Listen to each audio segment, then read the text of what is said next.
अमरावती महानगरपालिकेची एचपीव्ही लसीकरण मोहीम. आयसोलेशन येथे उत्स्फूर्त प्रतिसाद.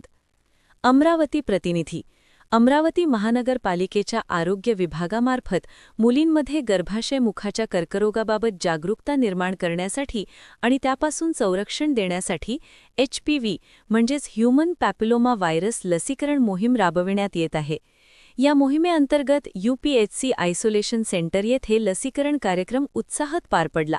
कार्यक्रमाचे उद्घाटन अमरावती महानगरपालिकेचे उपमहापौर सचिन भेंडे यांच्या हस्ते करण्यात आले. यावेळी वैद्यकीय आरोग्य अधिकारी डॉक्टर विशाल काळे यांची प्रमुख उपस्थिती होती. आरोग्य विभागाचे अधिकारी, वैद्यकीय कर्मचारी व आरोग्य सेविका मोठ्या संख्येने उपस्थित होते.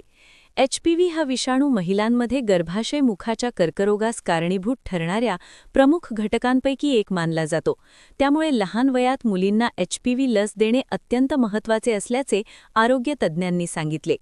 बडनेरा परिसरात आयोजित या लसीकरण मोहिमेत 14 वर्षांखालील अनेक मुलींनी सहभाग घेतला.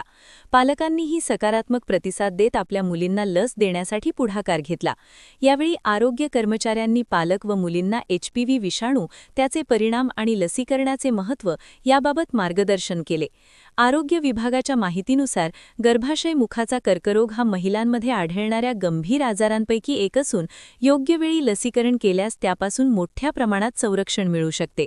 त्यामुळे पात्र मुलींनी एचपीव्ही लसीकरणाचा लाभ घ्यावा असे आवाहन करण्यात आले. अमरावती महानगरपालिकेची ही लसीकरण मोहीम पुढील काळात शहरातील विविध शहरी प्राथमिक आरोग्य केंद्रांमध्ये म्हणजेच यूपीएचसीमध्ये सुरू राहणार आहे. नागरिकांनी या मोहिमेला सहकार्य करून आपल्या मुलींना लस देण्यासाठी पुढाकार घ्यावा असेही आवाहन आरोग्य विभागाने केले आहे.